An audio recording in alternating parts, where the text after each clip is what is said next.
YouTube friends, welcome. It is time for part 9 of Ghost of Tsushima with a therapist. It's great to have you here. I hope you've been enjoying all these episodes. I'm guessing you have been. If you're still here, thanks for sticking it out. Hope you stick it out through all of them. Please leave a thumbs up, leave a comment down below, all that fun stuff. Let's get those food stores, huh? Good. You're here. You ready to steal some food for us? Hell yeah, I am. In this amazing sunset.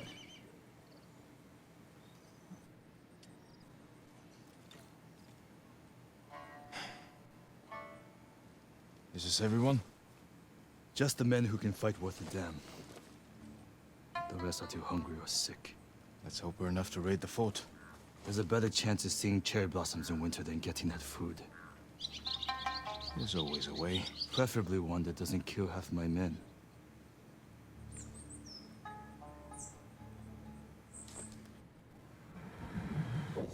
Ryuzo doesn't have to go along with this. He doesn't. Ryuzo could say no. He could have told Jin, this is not the way, we're not going to do it, let's find an alternative, I'm not risking any of my men. But he did not say that. Ryuzo has decided that this is the way that we're going to do this. And as such, needs to commit. Because from a leadership standpoint, if you see your leader waffling on something like this and you're at risk because of it, it is not going to inspire high morale, and it's certainly not going to galvanize the troops in a meaningful way. He needs to be decisive on this. Jin's here. This is the way that I've decided is the best way for us to do this. Those of you that are coming along to help me out, you're along because I believe that you have the ability to do this, and you're here voluntarily. This is the best plan we've got. Jin, let's figure out what we need to do. And you start focusing your plans there. You do not focus your energy into instilling doubt in the process when you've already pseudo-committed to it. So Ryuzo better get on board here, because otherwise this is going to not be good. If he's going in here, he's already going in here expecting that this isn't going to work, that it's certain death, and yet somehow he still brought his men here. It's no time for dissonance, my friend. It's time to commit. The tale of Ryuzo.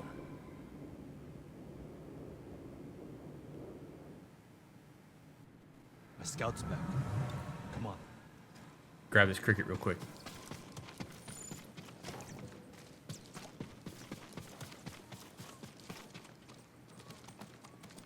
A lot of men inside, and a signal at the top of the tower.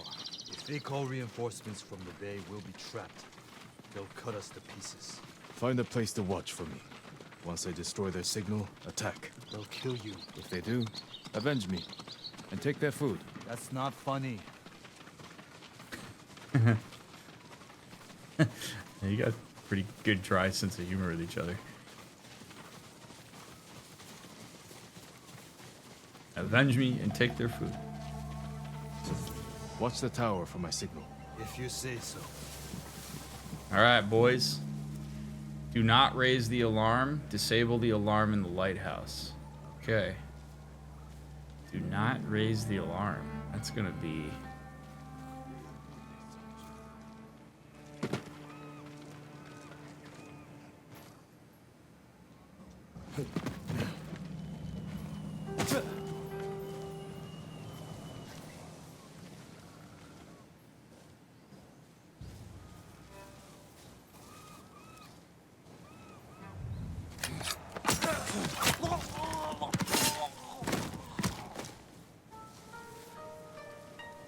Headphones just disconnected. Hang tight.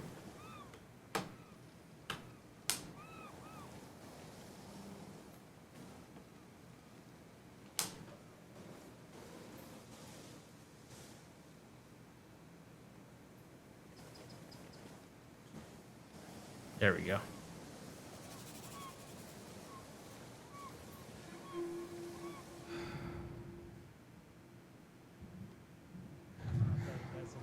Wonder what happens if I take out everybody, and then they don't even have to worry about it.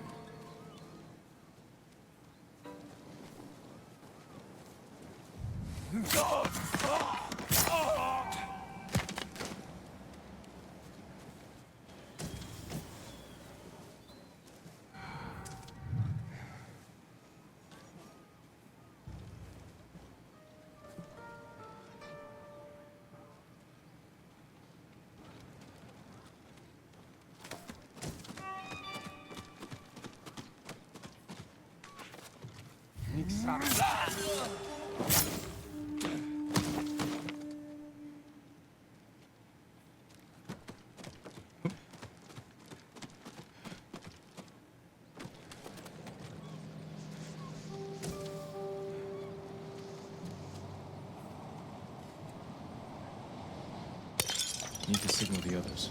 They'll see me light the brazier.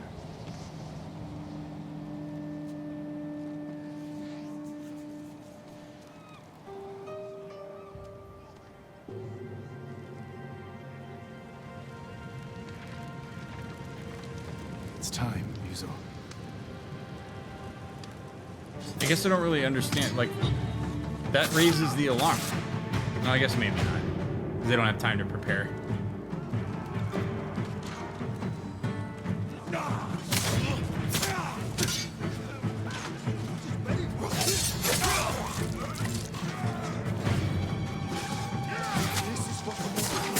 Kill them all!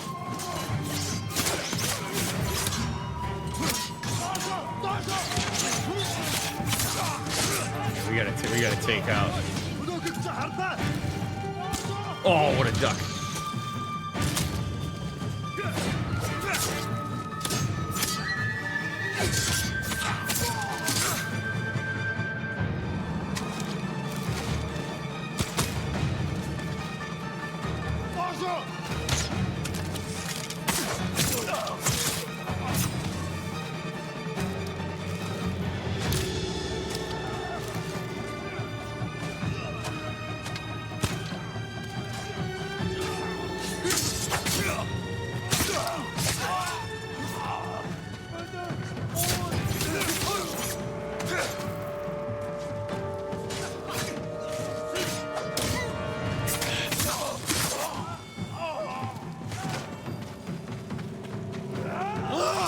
Die, you ugly bastards!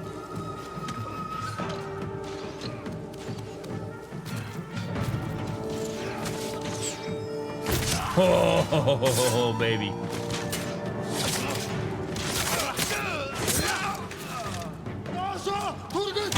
Ah.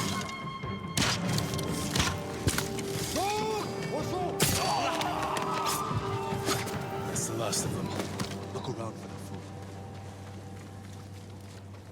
Did you find anything? Nothing here. Nothing over here.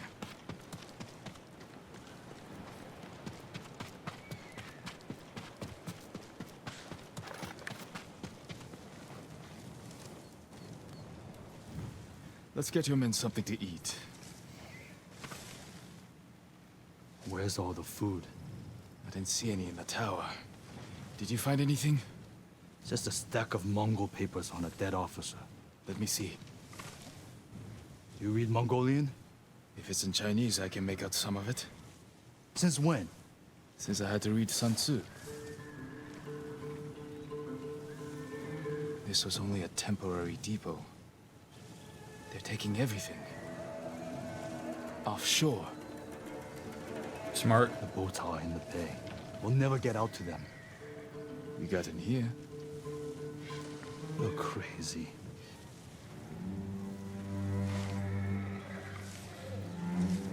What did you have in mind? Let's see what we're up against. Really, Jin.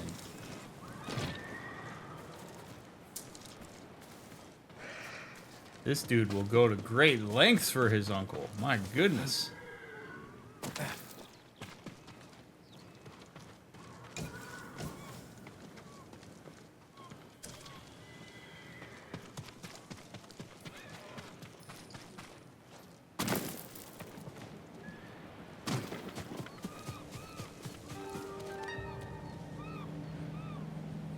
Mongols have small boats on the beach. We could steal one, but we'd have to cut through their army. That would be intense. Too many barriers and archers. A frontal attack would be suicide. I want my men far away from the enemy's line. Flaming arrow might set off those explosives. That will get their attention. But we need them to look away from the beach.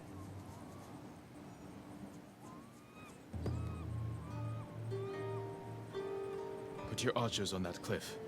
The Mongols will focus on them while we steal the boat. All right, men. They don't know we took the fort, so they'll be waiting for reinforcements that aren't coming. Keep them busy long enough for us to steal a boat.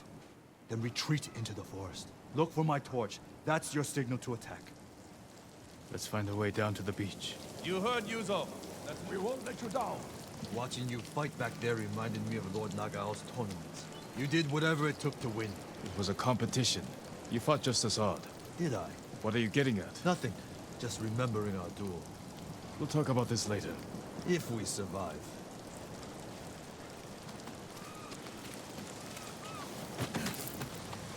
No, no, no.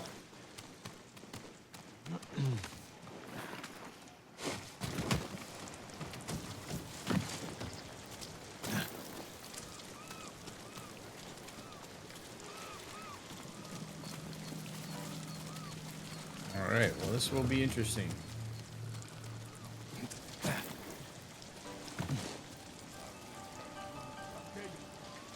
Your men should be in position. Light the torch. Now.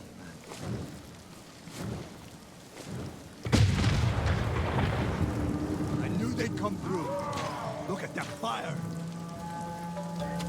All right, let's go kill hordes of people, just the two of us.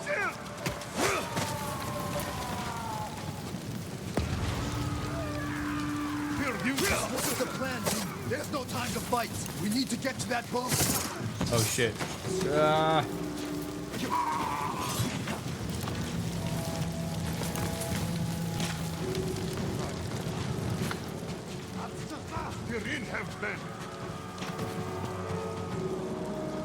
Get on the boat.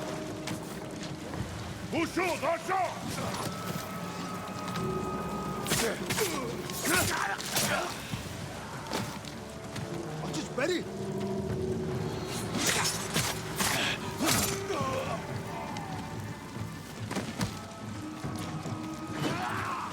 Shit.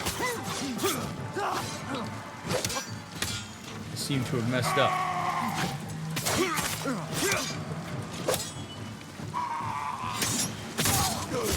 Alright, let's go. Go, Ryuzo. We need to move quickly. Take an oar.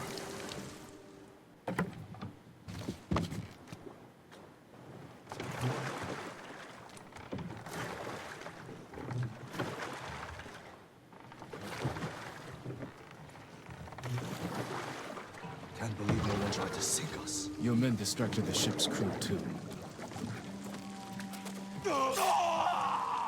Look around.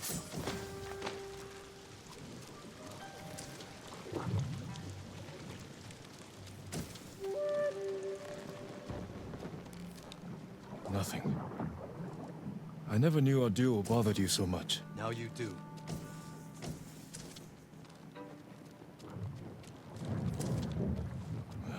No luck.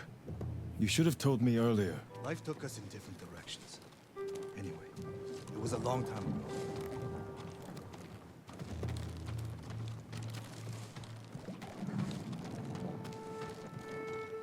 No food here. Any sign of food? Not here. Maybe on the next ship. Hear that? Sounds like 4 or 5 guys. No way around. Surprise them. Greetings! Nice Greetings. We have to move fast. Ready?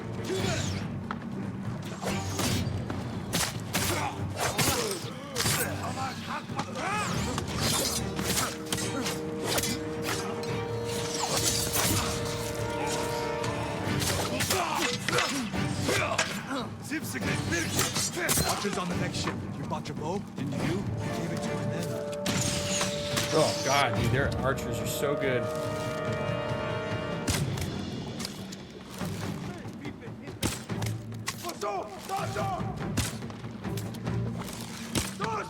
Shit. God damn, dude.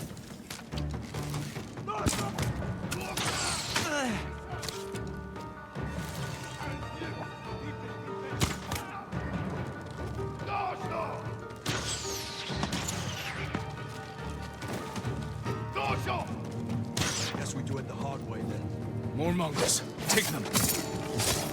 I don't know. I'd argue this is the easy way.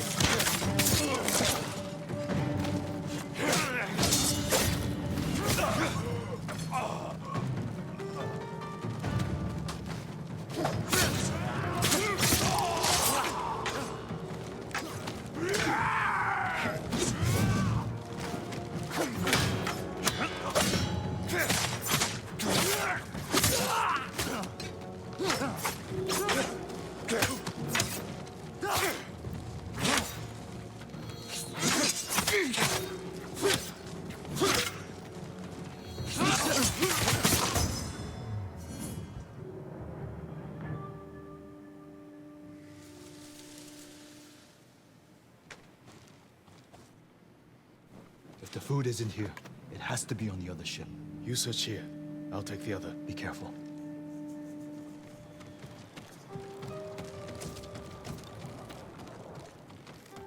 I mean, we are a couple of badasses if we're able to take out all these dudes like this.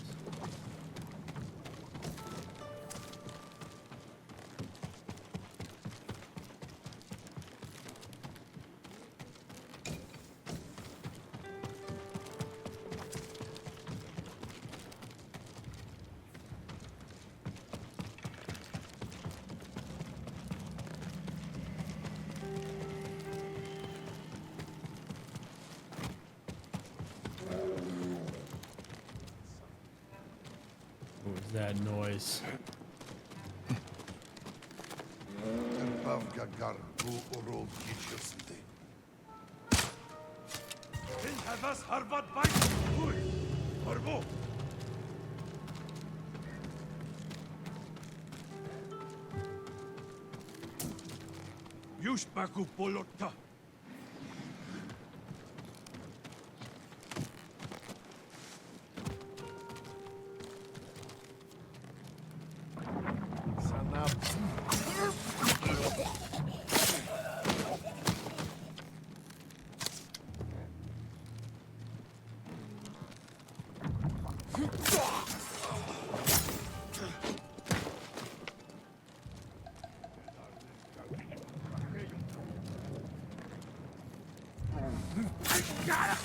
Oh man, they cut out their back of their knees like that. Oh, what's up, bear?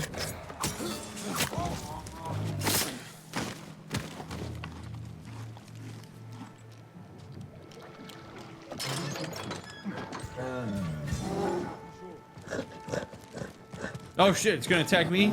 Attack the other guy! No! I didn't hold you captive, I set you free! Oh! No! Dude, there's a bear on the ship. There's a bear on the ship. Why is it only chasing me? Oh god! Oh no! No! Kill the other guy!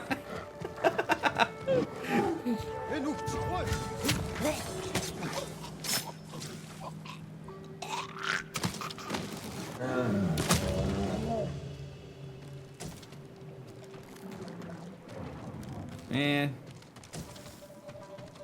Oh, they put a guy in there with him. Look at that. Holy shit.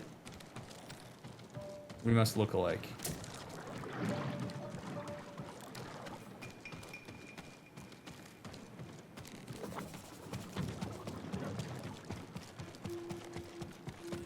I don't see any food aboard this ship.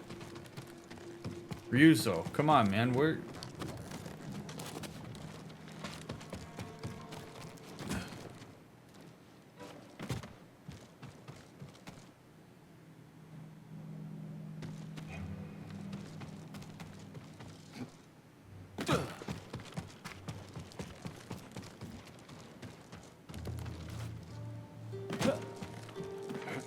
No! Oh.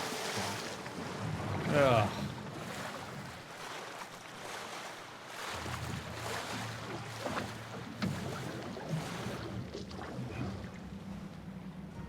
Wait, really?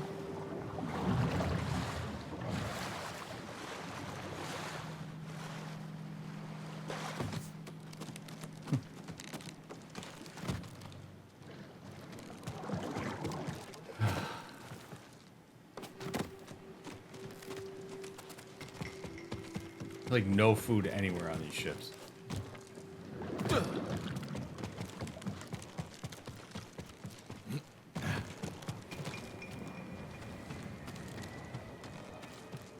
Any luck? Reach the next ship. I did.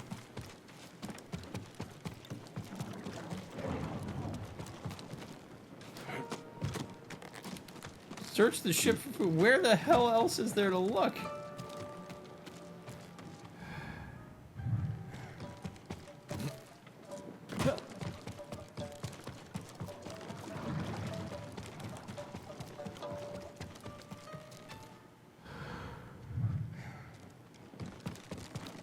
No sign of any food. Oh.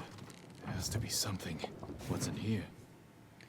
On order of the Khan, send 1,000 men north to Toyotama region.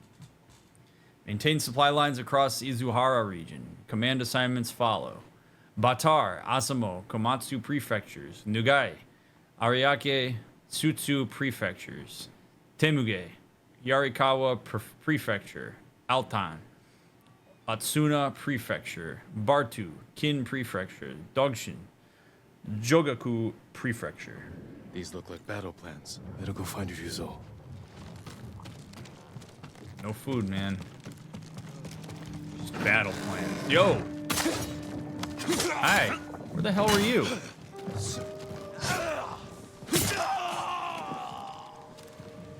Uh-oh.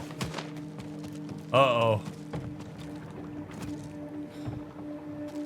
God damn it.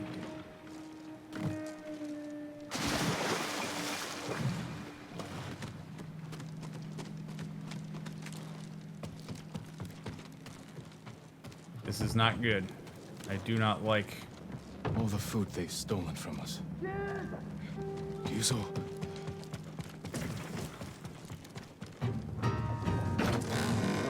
Oh shit. I faced worse.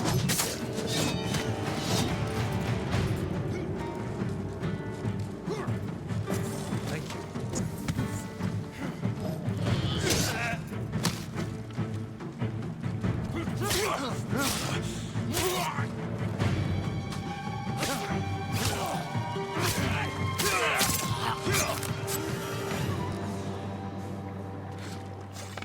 I would have had that Mongol if you hadn't shown up. I know. Did you see how big he was? That's where all our food went. Uh-oh.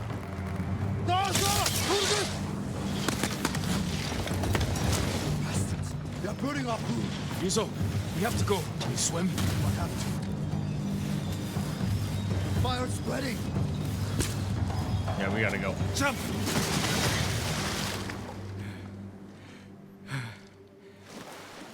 Let's get out of sight. They're still hunting us. That's a good hiding spot ahead. I promised my men I'd feed them, and I'm going back empty-handed. We'll find another way. But how many will I lose before then? I found something that might help. Mongol battle plans. Do they show supply lines? One page has a map. That's a start. Hand it over. We do this together. You've got your own problems, and I am the leader. Okay, so I think it's starting to come together here. We have gotten enough context clues at this point to suggest that Jin beat Ryuzo in that duel. And it sounds like Ryuzo has spent a lot of his time building up a really strong reputation for himself among the Straw Hats. And very much has embraced the idea that he's their leader, that he's capable, and they see him that way. Jin shows up, and I think there's a multitude of issues that start to happen for Ryuzo. Namely, he, I would guess, is engaging in some degree of projection. And as the reminder, projection is when you have an assumption about yourself, and you assume that the people around you share that assumption, and thus you interact with them as if the assumption is true, rather than keeping in mind the autonomy of their ability to draw their own conclusions about you. So, Ryuzo's men, I'm guessing, don't have much of a history of understanding of the nature between he and Jin. Maybe they do, I don't know. Regardless, whether they do or not doesn't really matter. But Ryuzo sees Jin as somebody who has bested him, who is competent, and who holds a higher degree of social standing than he does. And I think we're seeing some insecurity show up about his role as their leader, likely due to a fear that people are going to see Jin as competent and thus split the idea that Ryuzo must not be particularly competent as a leader, because when Jin shows up, things get done. So Ryuzo keeps masking with this idea that he doesn't want to burden Jin with his problems, that he's got his own stuff to worry about. But my guess is that there's probably some fear that his role as the leader is usurped by Jin showing up and food showing up, where people will make the association of being taken care of with Jin, somebody that Ryuzo already feels subordinate to, rather than to Ryuzo. Now, Jin being in a bit of a position of, I don't know, power, very subjective privilege, can do the whole, like, yeah, let's just work together on this. What's the big deal? But for Ryuzo, his fear likely is that no matter how hard he tries to differentiate himself, Jin always is better. And that can be a real bitch of a thing to live with if you allow yourself to ruminate on that too hard. But we've seen enough instances now in their kinship where Ryuzo is very protective of the way that he is perceived amongst his peers, and I'm starting to think that that's less about his peers and more about his general history and orientation to Jin. Not even saying that it's necessarily a bad thing, but I can understand where he's coming from, and Jin empathizing with that would probably go a long way. I need this, Jin. And I'll need you at Castle Canada. You'll have me. Don't let them see you coming. Just like you.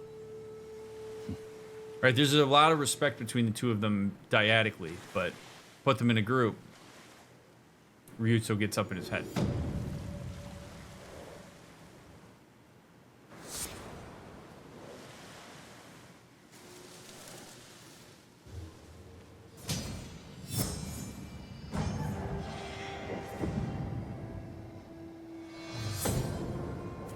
The Shadow Samurai.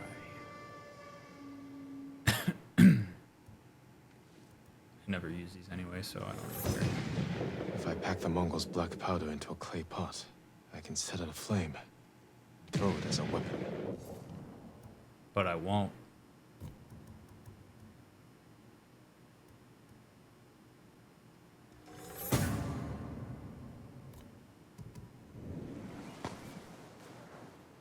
I need to find more allies.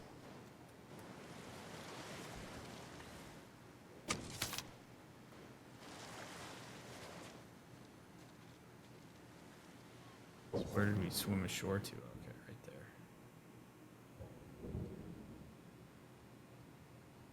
Well, I guess we head to Atsumo. Go get Yuna's brother. Seems useful. That's my noble.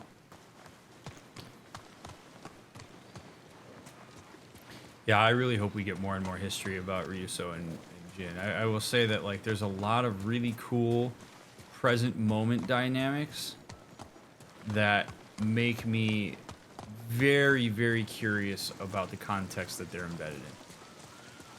Would you say Ryuzo's a good leader overall? I don't have enough information on that. I mean, worrying about his constituents, that's part of being a leader. But whether he's a good leader or not, the only people that could really answer that question would be his men. There was a scroll over here that I meant to grab when we were burning the place down. At least I think it was a scroll.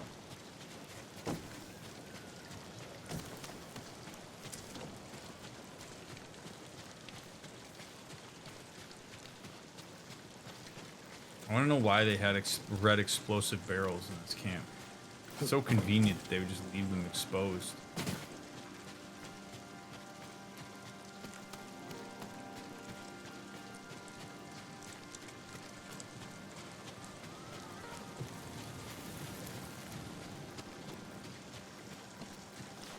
I actually really need to get to the Golden Temple.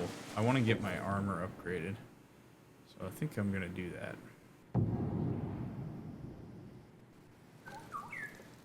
I once knew a man who claimed to make a deal with a Tengu. Wasn't long before he disappeared. Oh yeah, I don't want to wear this anymore.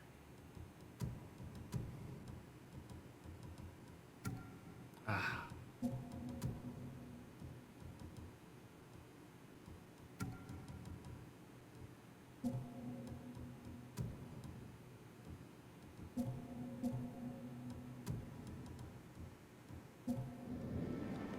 Much better. How is your armor fitting, my lord?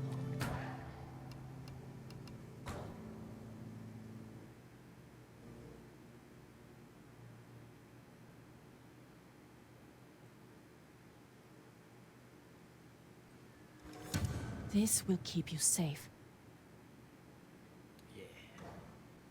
Yeah. Ooh, I can purchase the full shebang. Much better protection. Oh yeah. There we go. Farewell. Oh baby. Fully upgraded traveler's attire. Yes, sir. You honor me with your confidence.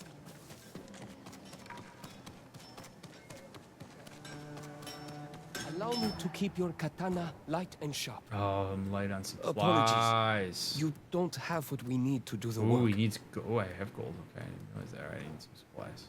Perhaps there's a gift. Your sword arm protects us all. Sits on the tallest mountain at the Hey, 100 supplies. This is good. The only thing he knows. Do you know of any supplies in the area? No, my lord. But Kami will lend you aid if you pay your respects. Find the Torii gates, follow them to a shrine, and take what is offered. They say a charm blessed by Kami can change one's fate. I could use that kind of help.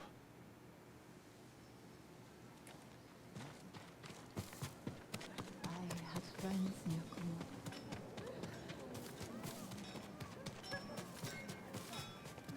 Do you need a swordsmith, my lord? My Yes. forge is ready. Yes, upgrade my katana, please. Sharper than ever. Thank you. Much appreciated, my guy. Apologies.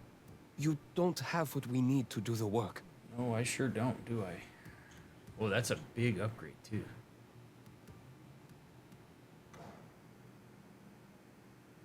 Sweet. An honor to serve you, my lord. All right, this is good. This is good. I am pleased. Now, there's a fox den up there. Discovered location. Oh, there was a fox that I blew off over here too. Yeah. Well, screw it. I'll go grab this fox.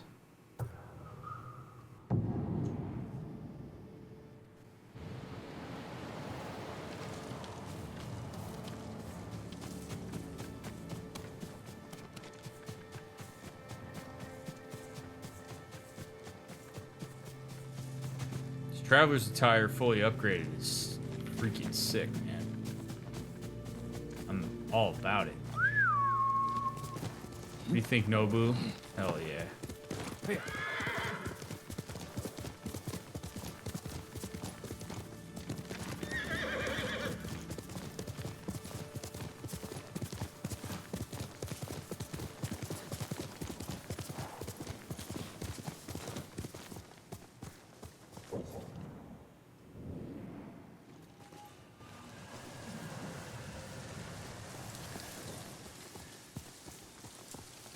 Yes, unknown.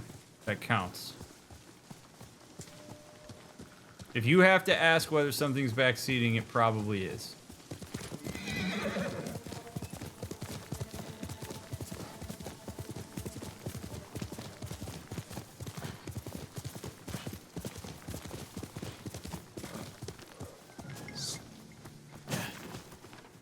Alright, what's up, little guy? Let's go. Take me there.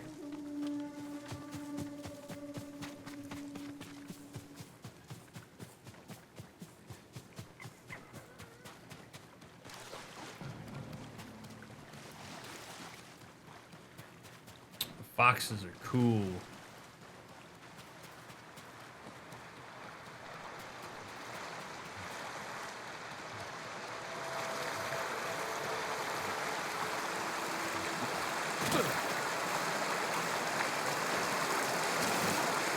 Damn, that fox is nimble as hell.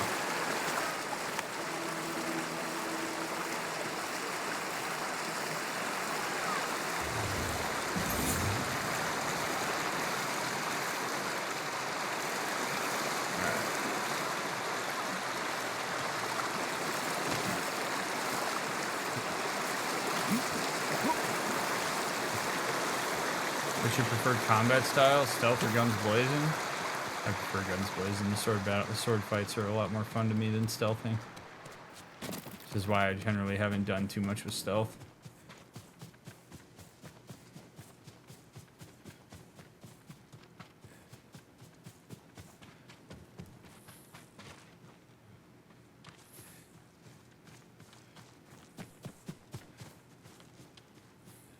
Firefly, where are you going?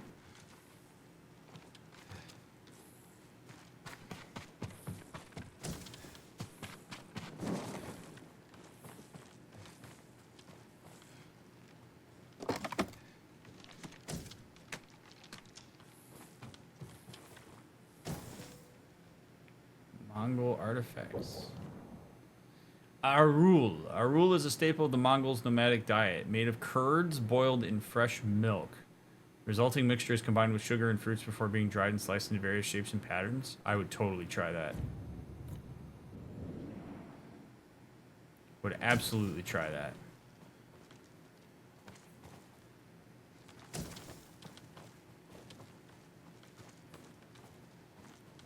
Have any of you had that before? In chat? Is that a thing that's still made?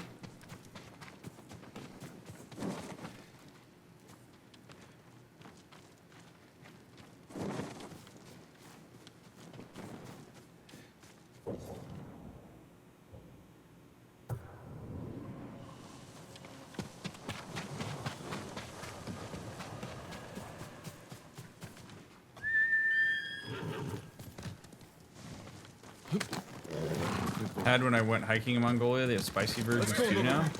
Wow. What's like the texture like? Is it like creamy? Oh shit, what's going on over here?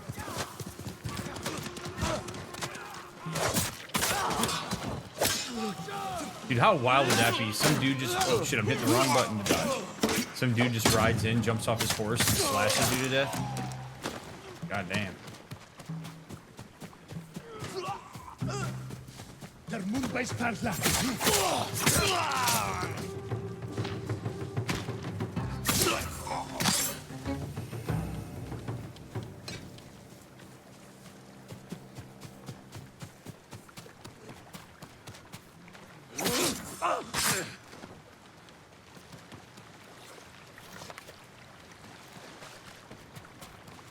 It's almost like tofu, but a bit firmer.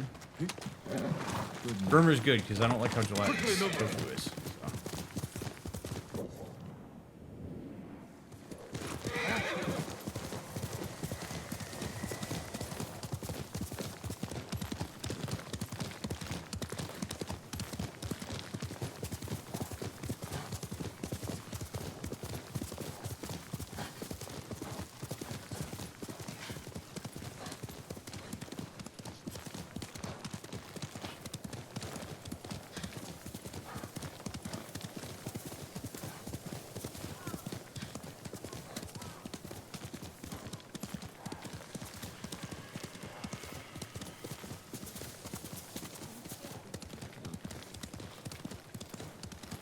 Oh, we're back near. Yeah, we're back near the start.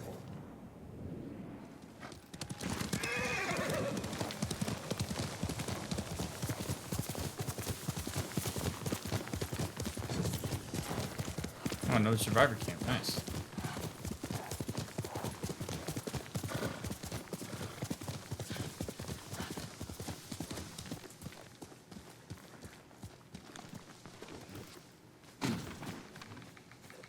Do you need anything, my lord? New armor dies for the traveler. Red. Ooh, the red looks really cool now. Yellow. Immaculate warrior. Noble wanderer. Ooh. Damn, man. Some of these are cool. This looks like I'm on Little House of the Prairie.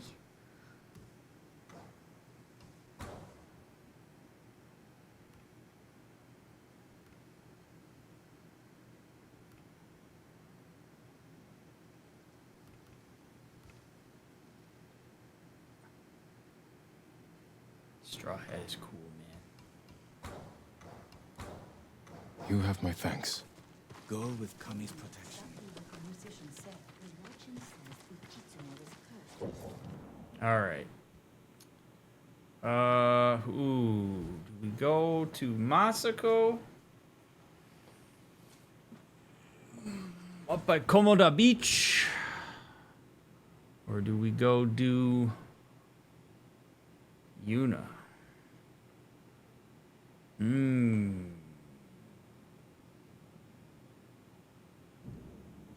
Seems like that's the last major quest we need to do, so I think we ride up to Lady Masako.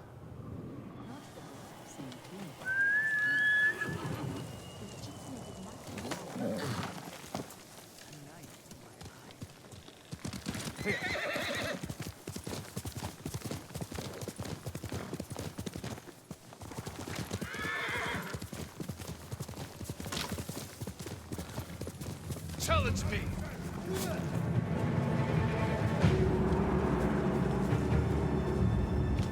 El Day Ashiglach! Samurai!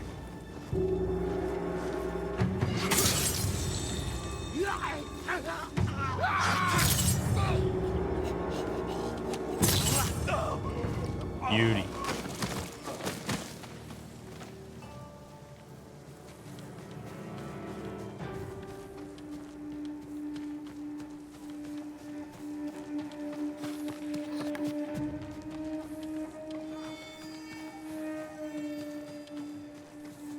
Are you trying to take me, Firefly?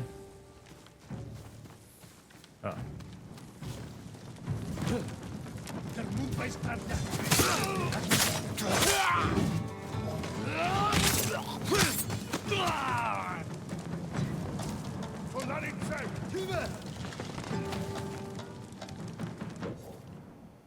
Juniper. Mongol shamans often imbibe a variety of substances during the ritualistic ceremonies. Juniper, which is mildly hallucinogenic, is one such substance. The shaman ignites the juniper, waves it in front of their face, and inhales the smoke, which is believed to be pleasing to spirits as well. Oh.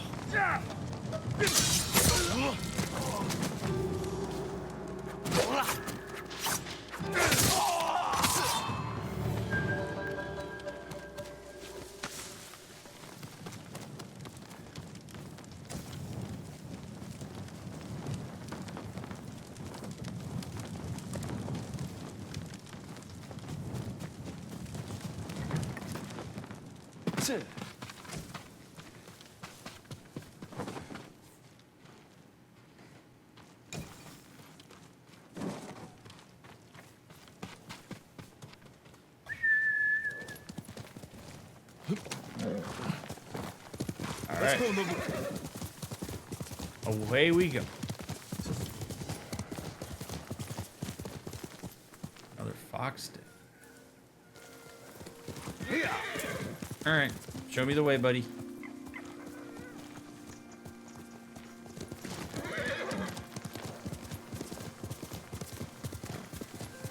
Might as well do stuff on the way.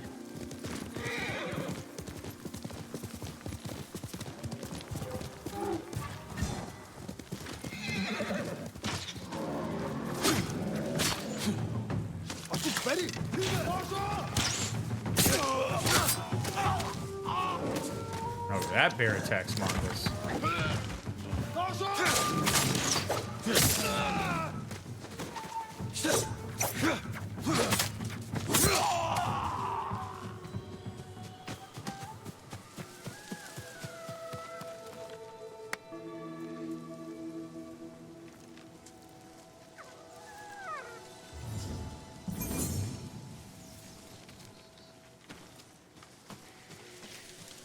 Pet the fox. Oh.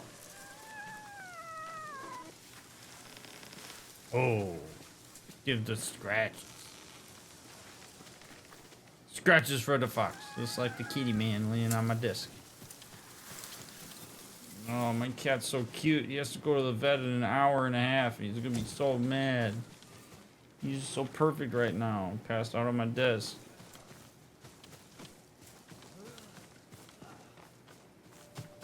Is this suffering I hear?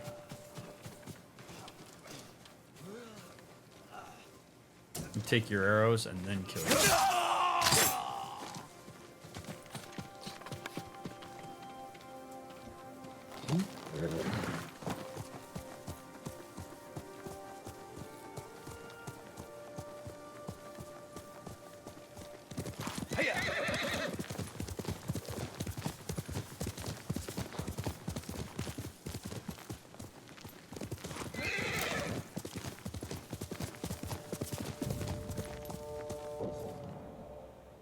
We are going the right way.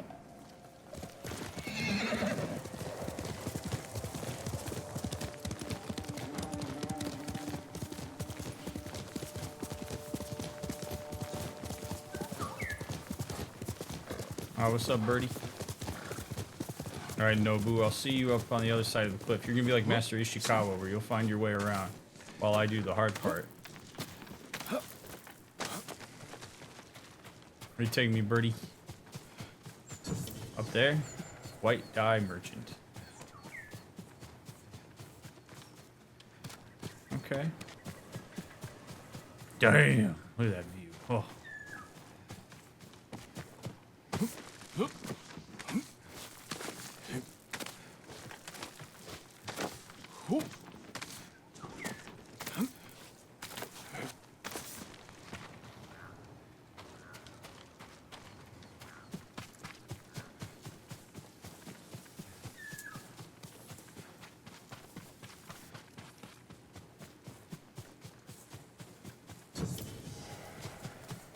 Kashin bamboo strike. Oh, cool. All right, here we go. Ooh.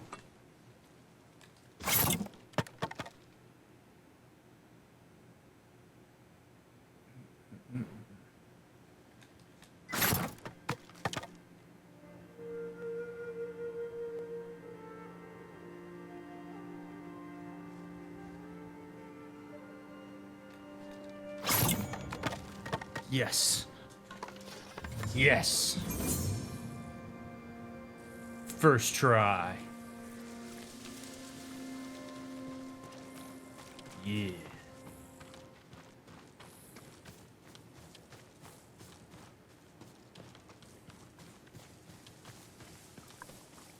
My family has used white dye for generations. I just stole all your flowers. You cool with that? I thought all the samurai were dead. Is that any way to greet a visitor? Forgive my manners, my lord. I spend all my time alone. My only company is dyes and brushes, lacquer and cloth. I've perfected a shade of white like sparkling virgin snow in frozen jogaku. Bring me the necessary ingredients, and I will adorn you in white, like death itself. Ooh. He's talking dirty to me.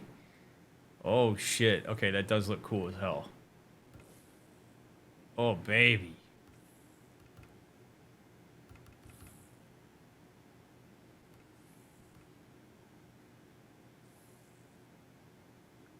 I do like this.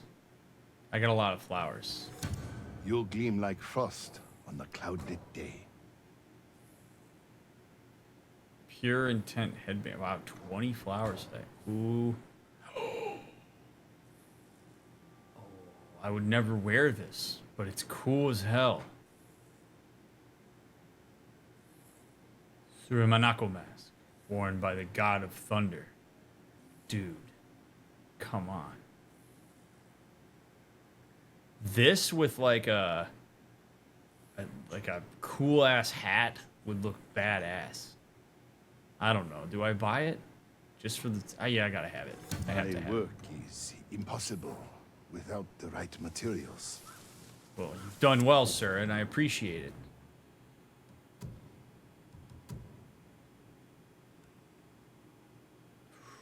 Ooh. Oh, oh, that's hot. Especially with the red pants.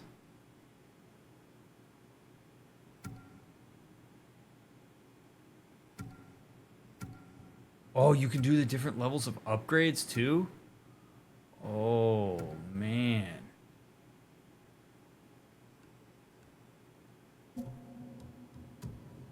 This is great. Andrew, thank you for the raid. I appreciate it. I hope you had a good one. If you're just joining me, I'm DrMick. I'm a licensed marriage and family therapist. I do have a PhD in human development. And this is Game Sessions with a Therapist, where we are doing a blind run of Ghost of Tsushima. So please keep yourselves spoiler and backseat free.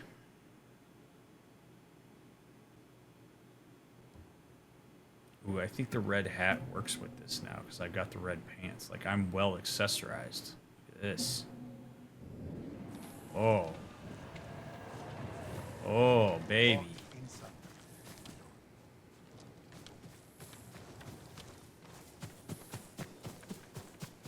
You won't find these elsewhere.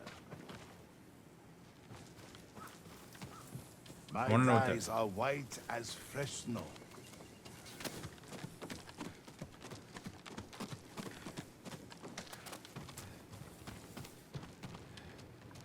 I want to know what that firefly is alluding to, though.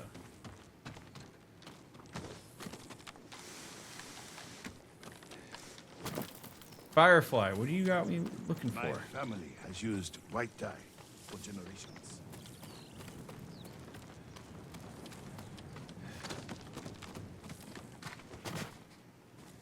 I'm just gonna walk in your rice. Dude, seriously, this firefly is gonna drive me bonkers.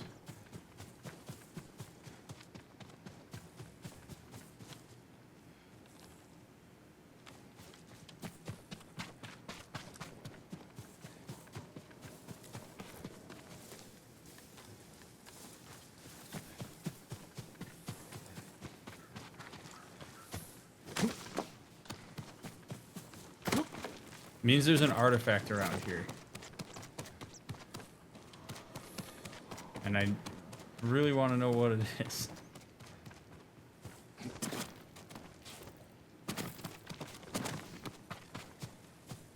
My dyes are white as fresh snow.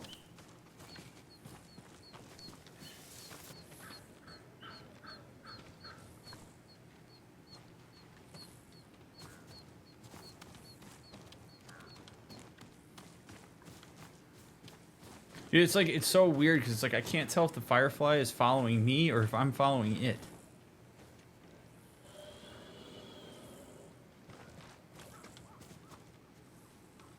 Like, buddy, help me out here.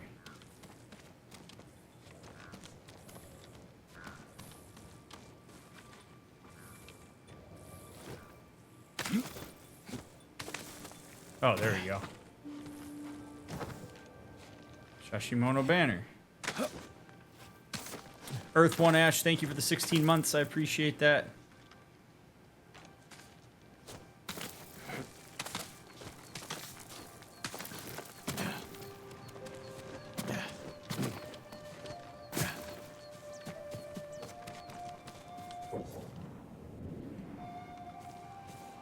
That appears to be where we are headed.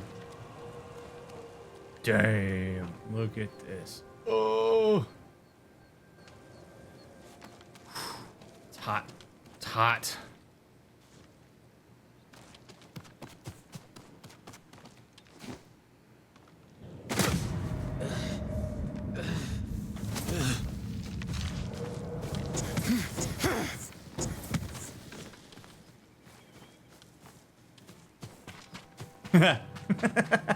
Whoops. Who will face me first? In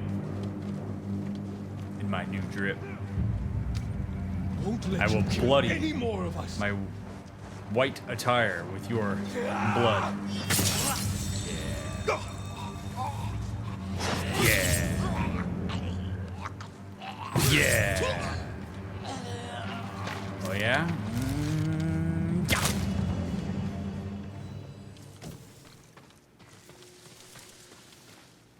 Now, I need a bath.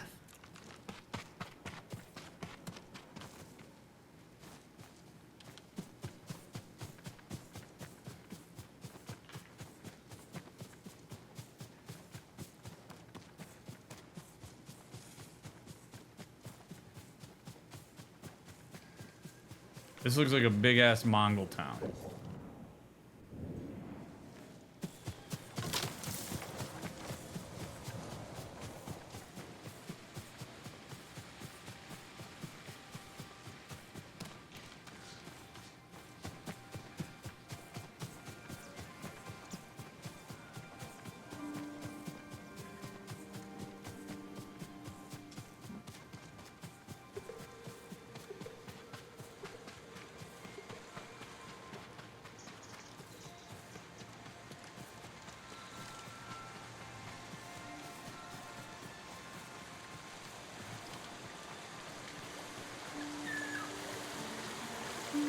I am but a weary traveler.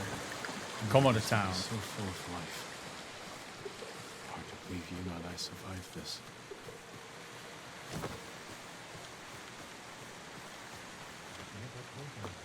I almost died as a young boy.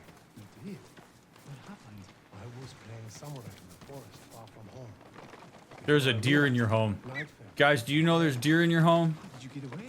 Holy shit. Scared to run. I fell to the ground and curled into a ball. I'd probably do the same thing. What happened next? I heard the bear groan and looked up to see a young samurai defending me. He killed the bear and then carried me home. He was on the beach at Komoda. A good man. You'll be rewarded in the next life.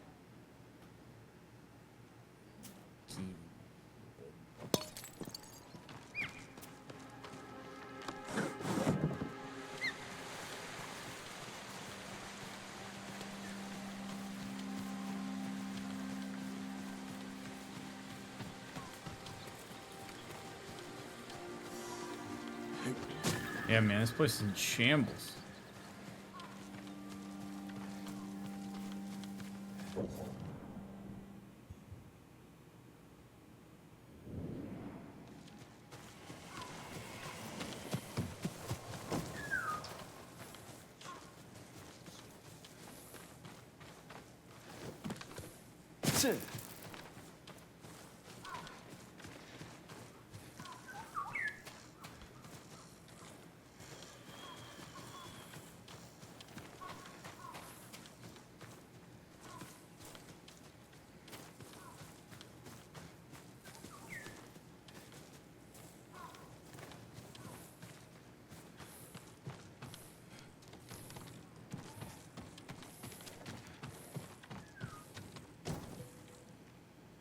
Records.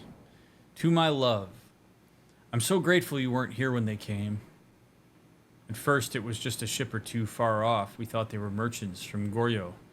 Then as we saw more, pirates.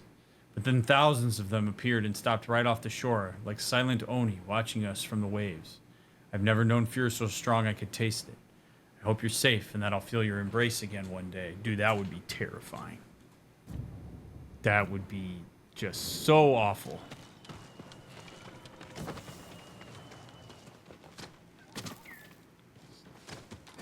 Mongol boats just scoping you out, and you are jammed on an island.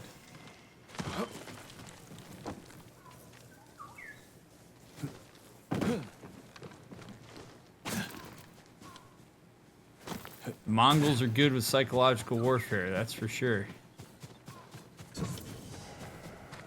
Komoda bamboo strike, yeah. I'll happily do another one. Alright.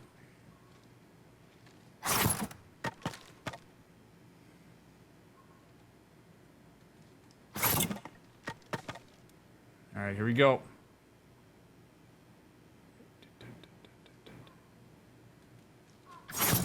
Yeah, buddy.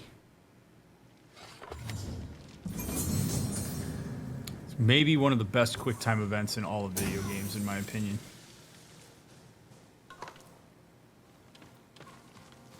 Actually feels purposeful.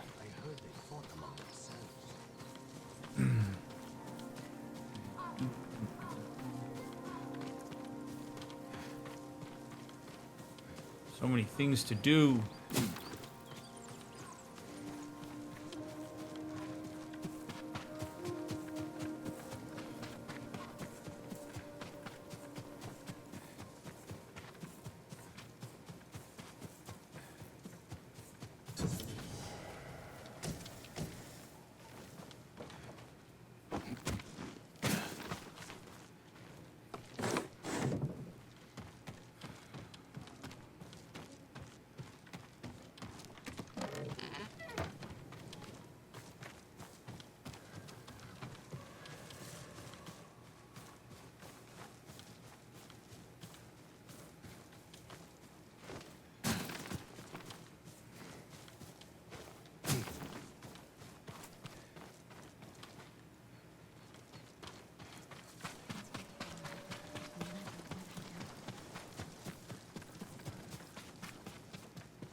Alright, Noble. Trader's Forest.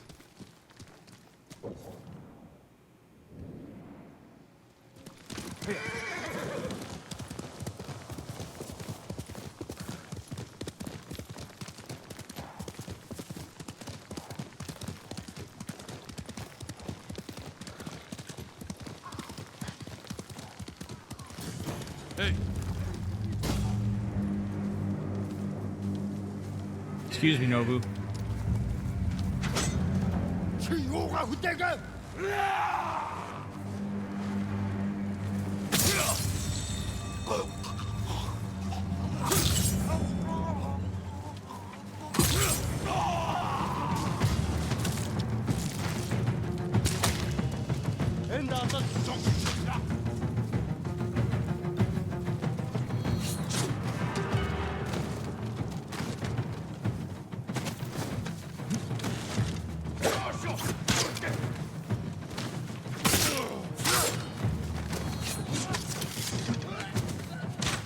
God damn it.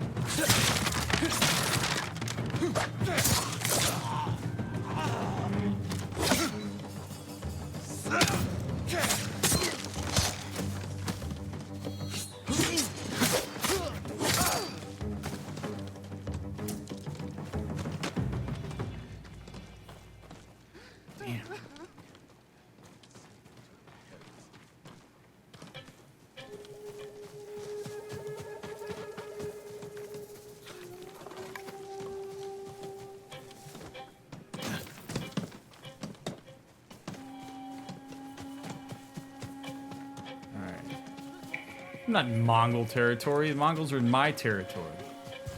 What the hell? Come on, Jin.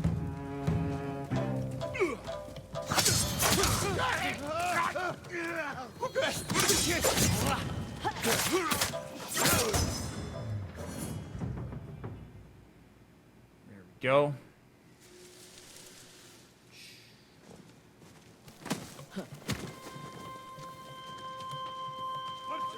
All these people are just like walking around while they're... I guess they're probably like slave drivers, maybe.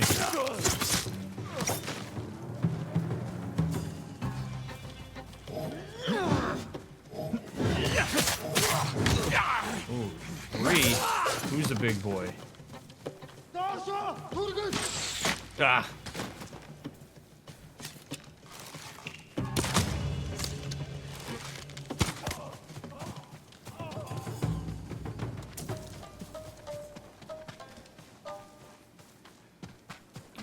I will liberate this village.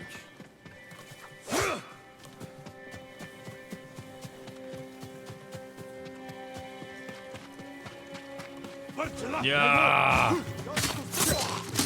Does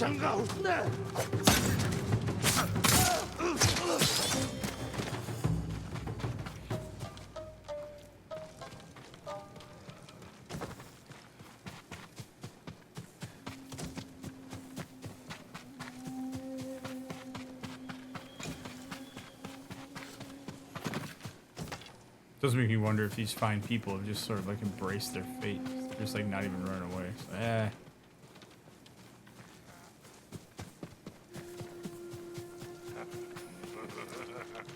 So,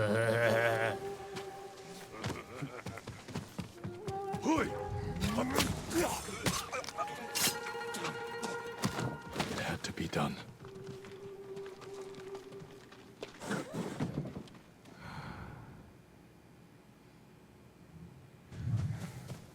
You in the big house.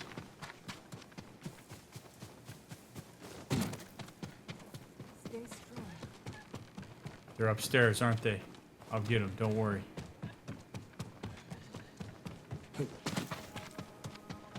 Your fear is valid, but I will take them out.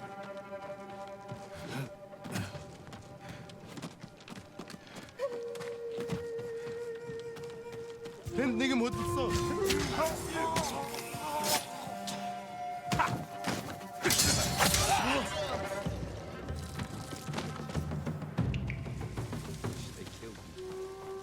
Then this could all be over.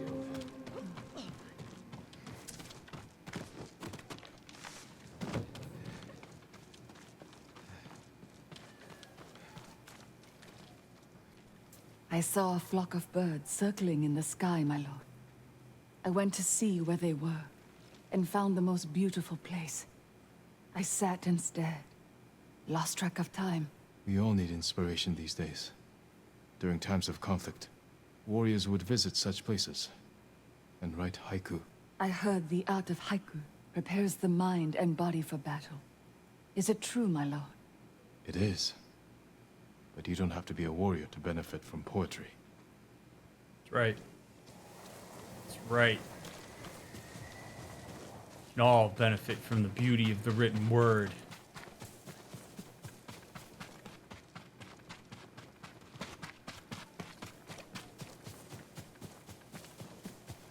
If that's your thing.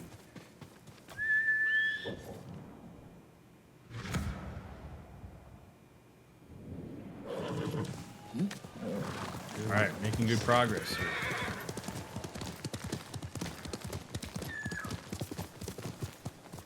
What do you got from the bird?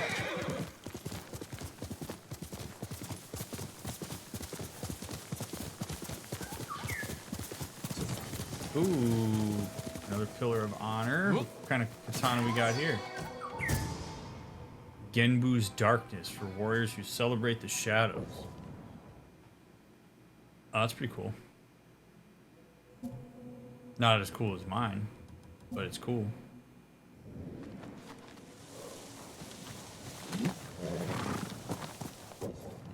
Okay, appreciate that. All right, Lady Masako. Coming for you.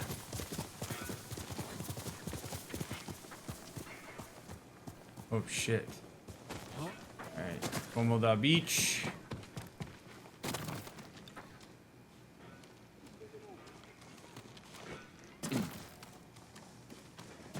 Or Masako. Should be down on the... Oh, boy.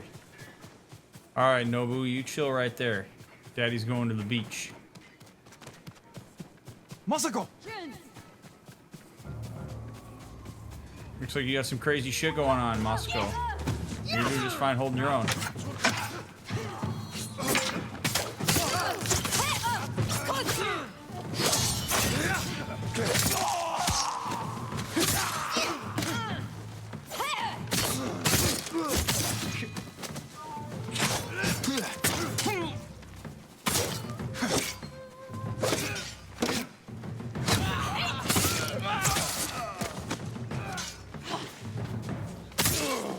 Thank you for your help. Welcome. What are you doing out here?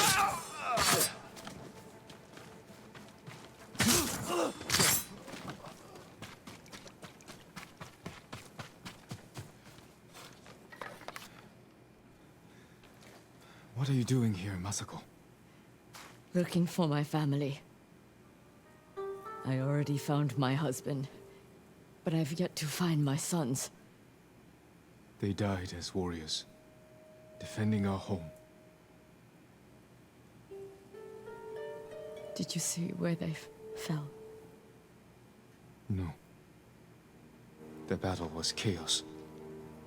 I could barely keep eyes on my uncle. Let me help you find them.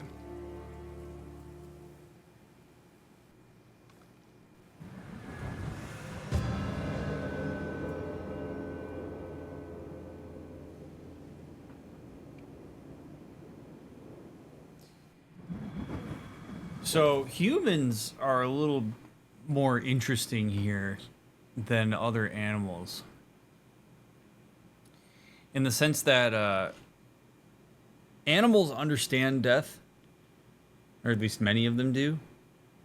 In fact, if you have like dogs or cats and one of them dies in your home, you actually should let the other one or other ones see and smell that, because they understand what that is, and it brings them, closure is a human word, but they have an understanding that the animal has died and aren't going to sit there waiting for them to come home or wonder where they are. Well, the reason that I make the distinction between humans and other animals is that humans possess the ability to engage a bit more abstractly around things like that. So I'm not suggesting here that Masako needs to see her husband and her children because that's what's going to help her register that they're dead. She knows they're dead. She understands the concept of death. But for humans, the abstract closure, if you will, that can come from seeing somebody for the last time on your own terms can bring a great deal of reprieve from the awfulness of the grief process. So this is why people do things like have wakes or viewings, or it's why in this case, Masako is currently left to her own mind as it relates to what the visualization of her husband and her kids look like. So she knows they're dead, but she doesn't know where they are. She doesn't know how they fell. She doesn't have an image in her mind that's concrete where perhaps she can say, all right, I saw them. I made the pilgrimage. I know more about their final moments, and that's meaningful to me as I close the book on their being held in my life in a living sense. And now they are relegated to my mind in terms of how I carry them on. That can be an incredibly meaningful thing. So it's not closure in the way that an animal perhaps finds closure, but it's certainly a way in which a human can get the story about what happened. For some people, this would not be a good idea. For some people, you actually are better off not necessarily seeing the maimed body of your husband or your children. And that's okay. I definitely don't want to sound like I'm saying that you should go look at that kind of stuff. You need to make sure that you really understand yourself. Understand what is meaningful for you, what you need, what will bring you whatever kind of experience you're looking for. If knowing what it looks like and seeing it is something that's going to bring you relief, great. If you would rather construct in your mind what those final moments were because it makes it easier to carry them on in a meaningful way and you don't have the nightmarish image of what they look like dead, that's perfectly okay too. Different people need different things, and it brings it really full circle to the conversation we've been having about grief through this playthrough, which is that everybody grieves differently. Everybody needs different things. And you don't always necessarily grieve the same way with different people, different things. Your grief process is not something that's like set in stone and is exactly the way you're going to manage it every single time something happens. So if Lady Masako wants to go on the beach and find her kids and find her husband, more power to her. I'm going to trust that that's something that she's decided is meaningful for her.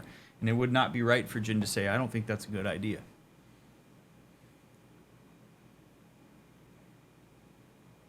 If Jin wouldn't do that, that's fine. Come. We still need to search this part of the beach. There's something meaningful for her about finding this.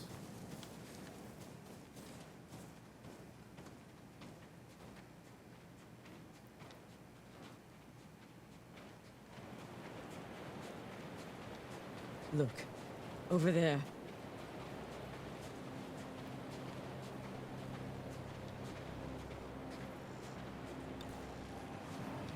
One of your soldiers. Yes. But alone. Do you think he deserted? When your husband fell, your clan surged forward to avenge their lord. No one fled. It's a comfort to know they were loyal to the end. Keep your eyes open for more of our banners.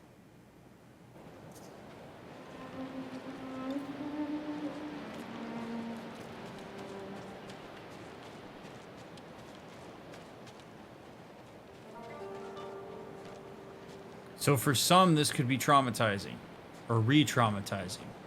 You come down to the beach and you're in. So really, I think an important moment to talk about this because we were here in episode 1. This is the beach. Over here. You do not always have to pilgrimage back to an area where something traumatic happened to you in order to process it. It is a very common misconception that people have. Reclamation of a space absolutely can be a meaningful part of the healing process for people. And if that is something that would be meaningful to you, that's great. But it isn't for everybody. In fact, for some, it can be so overstimulating to the trauma brain to go back to a certain space, especially if you don't have proper preparation, that it can actually be re-traumatizing. So it's the kind of thing that you really want to make sure you have the right amount of external and internal support around if you're going to do something like this. Now, sometimes avoiding the area is actually not good either. So say there's a mall in your area and you got broken up with at that mall and you start avoiding the mall even though it's a place that would be meaningful for you to go with other people or is a place that's useful for you to go. Avoiding that mall is probably not in your best interest. There is some level of utility to finding it in you to go into that space and create a new set of associations with that space that doesn't necessarily involve the breakup, or maybe a breakup's part of the story, but ultimately this is a space that you're going to make your own. Or if there's a vacation destination you used to go to with your ex and you break up and you're like, well, shit, I'd really love to go back to Japan, but I had so many good memories with my ex in Japan and it's going to be too hurtful. If you're actively stymieing something that would be meaningful to you because of those associations you've made, it's worthwhile to go lean back into that. But there's a difference between something like a breakup and something very traumatic, like what happened with Jin and with all of these samurai when they were invaded by the Mongols. And so this would be something that if we're going to return to this beach and we're going to walk around and we're going to smell the smells and we're going to see dead guys down here, perhaps some people we know, we have to be prepared for the way in which we intentionally process this as it happens, or else we are potentially in trouble if trauma brain takes over. So, the assumption here is that Jin and Masako have done enough work that coming down to this beach is a meaningful experience. It's a way to intentionally experience it again, to reclaim it, to find some closure, and then to do with it whatever they will, whether it's move on or revisit periodically or whatever. But nobody should ever tell you what is or isn't right for you as it relates to this kind of thing. And if you're ever not sure, a therapist can really help with that kind of thing in terms of what the reprocessing would look like when you arrive at that space, or how you might work yourself through it, or how you would prepare for it so that you aren't re-traumatized.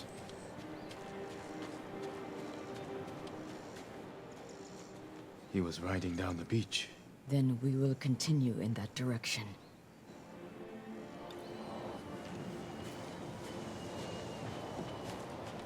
Yeah, I remember riding through here. Damn, man. Kikuchi banner. I don't recognize him. My sister's husband fought for Kikuchi. Your brother-in-law could be close by.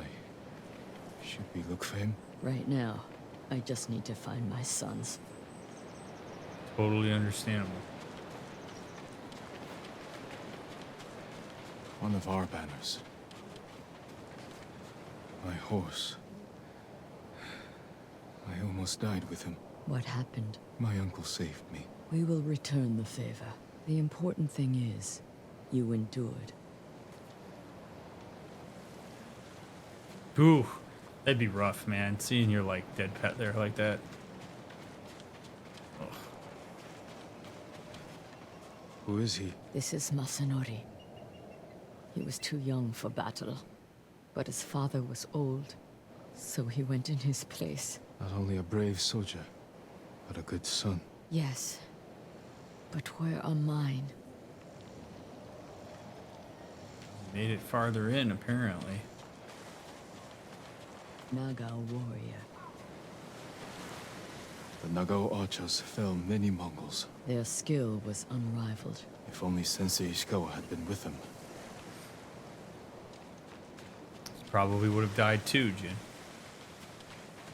That battle was not a winning proposition, my guy.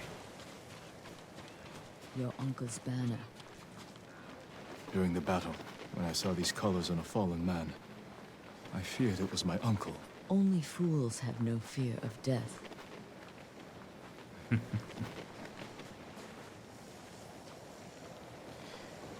I actually really appreciate the way that this is structured. This is very cool. This is a meaningful and intentional way of rewalking the path of something that was really brutally awful. And having Masako, somebody who understands it, somebody who empathizes with the loss, who shares some of the tenets of the samurai, it's a really great person to do this walk with. Because when we talk about reprocessing, some of that is just re-engaging with what happened, but then it's engaging with how does it affect me, and then it turns into, and what is the story that I weave as a result? Do I stand on this beach and look out at those boats and find a bunch of hatred and resentment in my heart? Or do I walk this beach and remember what it stood for to fight through it? What all of these people were willing to die for? What is the story that I tell myself around my survivorship of this? It can be very, very powerful to do this type of thing. Again, with the right level of support. They lead up through the rocks. Our banners.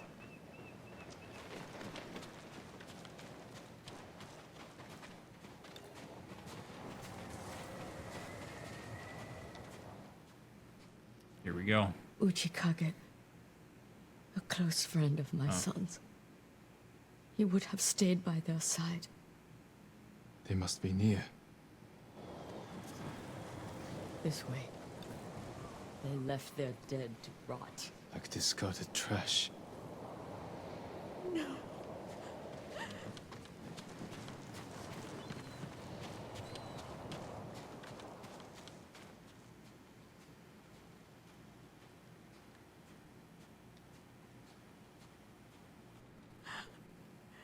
Shigesato!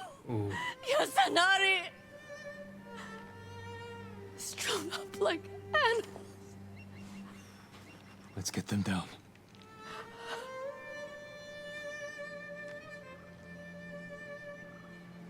That is not a warrior's death.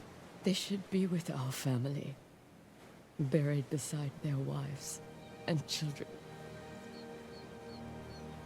The journey to Ariake isn't safe. Is there someplace close we could bury them that would honor their sacrifice? The lighthouse. They played there when they were young. But it's been overrun by Mongols. Then we take it back. The lighthouse is this way. Man.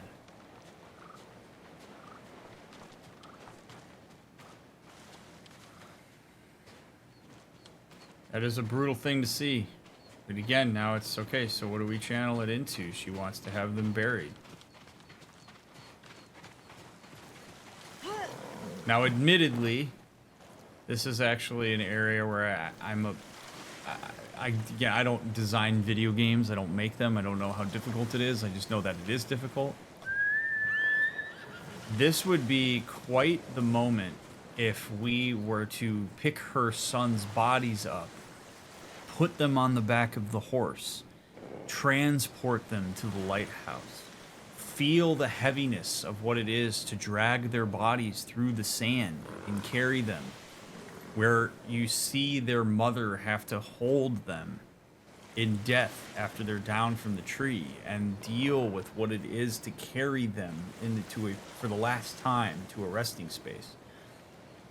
I think sometimes when we have these really heavy themes in games, there's a bit of a aversion that happens where it's like we don't want it to be too heavy or triggering.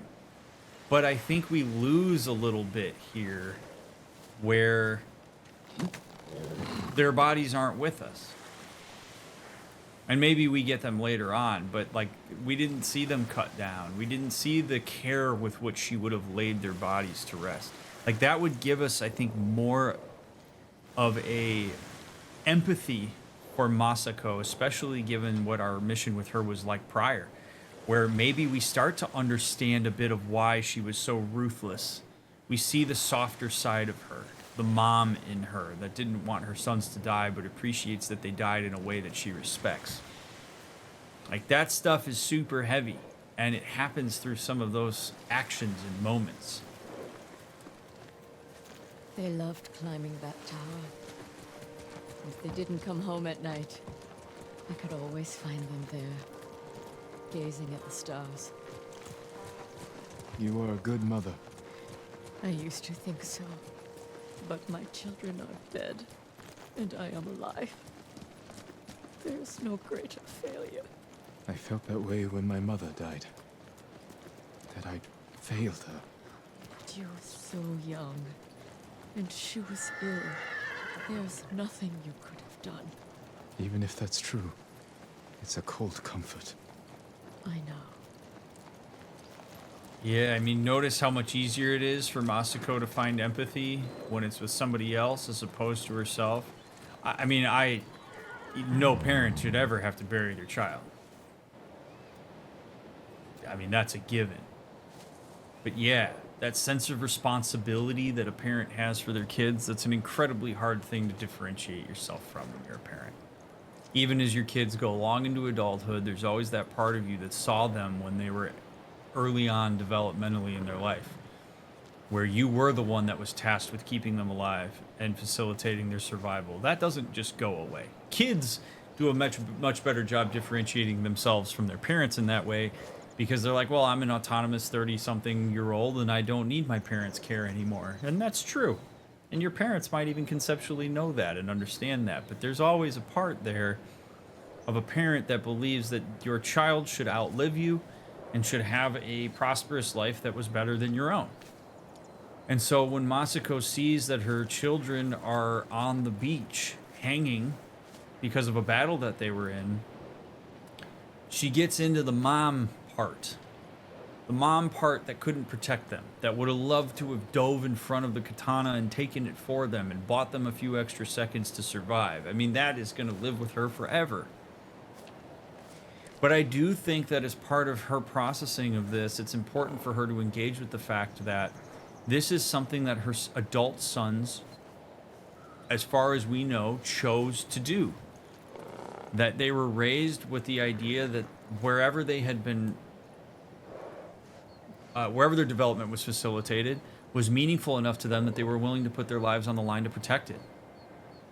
That they made the choice to storm that beach, probably out of some sense of protection for their own mother and the people that they love. And that, like Masako saying to Jin, there's nothing you could have done to prevent your mother's death. It's the same thing for her. The frustration and the sadness and the disappointment in the fact that the lives were lost can get channeled too deeply into whatever sense of control Masako thinks she may have had there. And the reality is, unless she was going into battle with them and jumped in front of the katana, not a lot she could have done either. Her sons act autonomously. And I think what a lot of parents fail to remember when they have children in a spot like that, not necessarily going to war on a beach, but you have kids that are making their own decisions and living their own life, is to find a sense of pride that you raised an adult that has managed to figure out how to navigate the world in a way that they want to. That's a cool thing. Masako raised 2 sons that believed enough in a cause that they'd storm this beach and died for it. They're not under her thumb. They're autonomous individuals, and that's what they did with it. And I think there's something very neat about that, as much as it is sad that she has to deal with the death of it. So death's a complex thing, especially timing, and especially when we have certain norms and customs around the way that we think about it, in the sense that, like, a parent should never have to bury their child. That pain is not ever going to go away.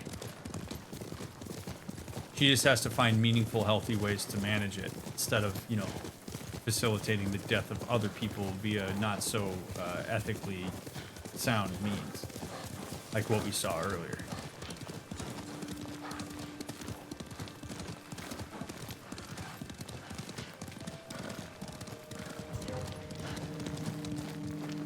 There they are! Mongol swine!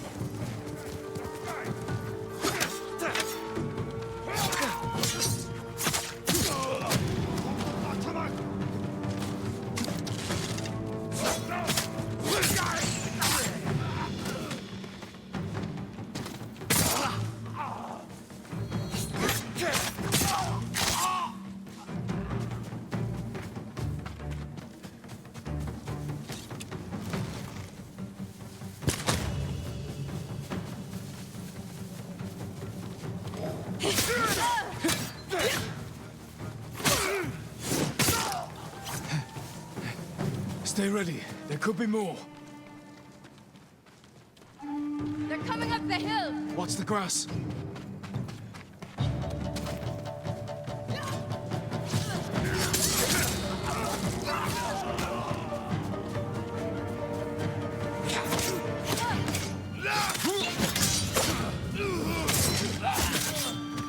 Look, through the tree line. They're relentless!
Wind stance, oh baby.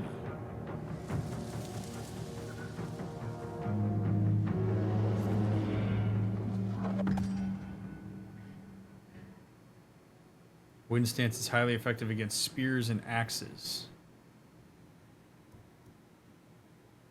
Oh, neat. All right.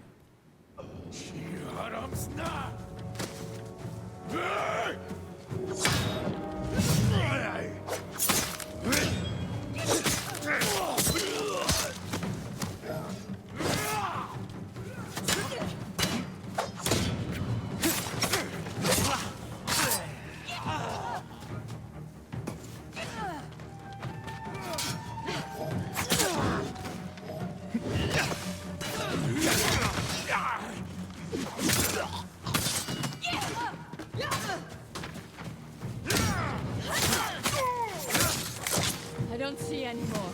I think that's it. Changing stances on the fly is awesome. Then it's time. Let's bring my sons. Okay, good. We do get to do this. Good, good, good, good, good.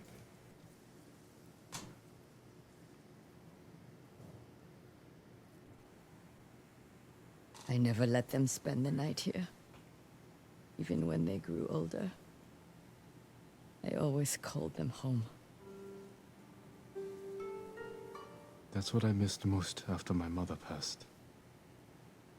A voice calling for me.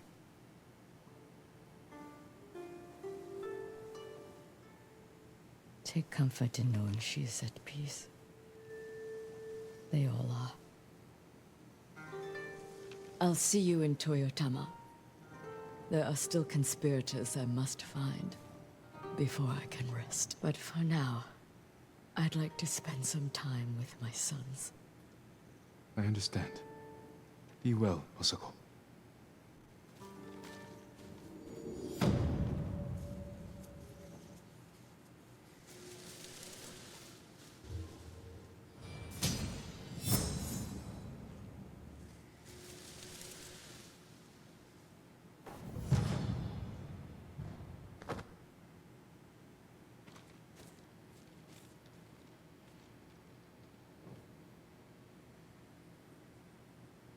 Yeah, it's nice. She has a spot to return to now.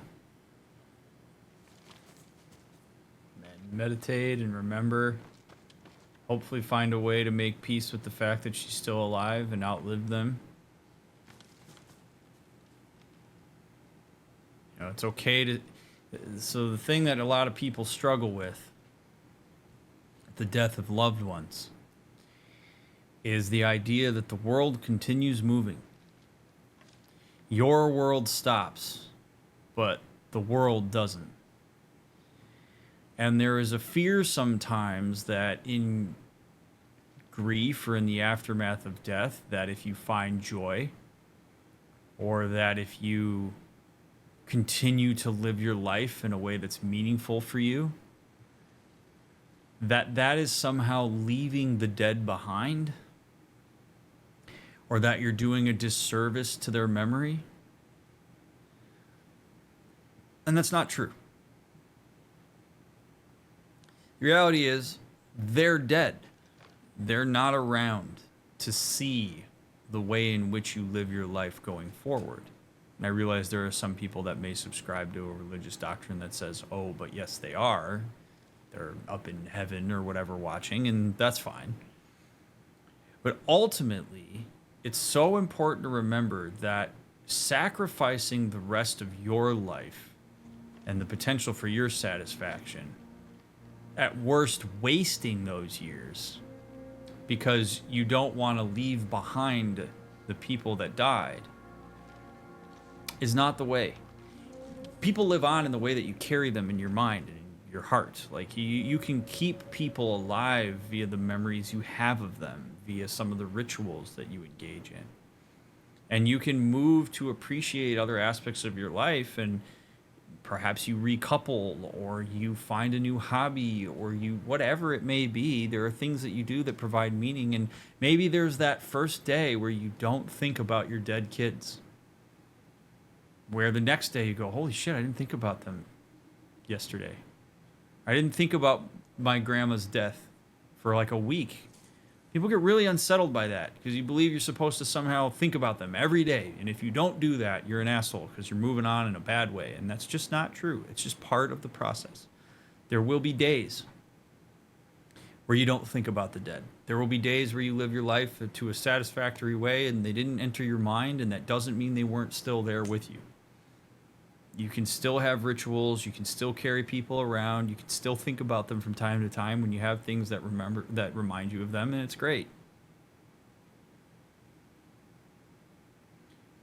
But stymieing yourself for the rest of your life because you're worried about what it means to move on, or that you're somehow leaving people behind. If you're doing that, that's a choice that you should change, in my humble opinion. And I hope that Masako finds a way to do that when she finally has the peace that she's looking for. And maybe seeing and burying her sons is the first step in that process for her.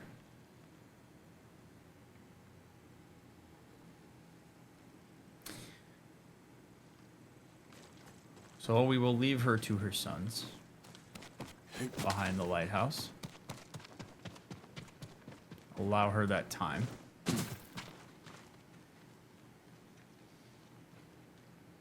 And we will pick up the story in part 10. So thank you very much, my friends, for watching. I appreciate that you take time out of your day or night to engage with the things I have to say about this wonderful game that I am enjoying immensely. Please leave a thumbs up, leave a comment down below, check out the links in the description, come hang out with us. If you provide any kind of financial support for the stream, thanks for doing that. I see you, and it means a lot to me, so thank you. Great to have you all aboard for this. If you're binging, I will see you in the next episode. We're going to go south. And if you're waiting for the next one to come out, we'll get it out as soon as we can. Appreciate you. You matter. I'll see you on the next one.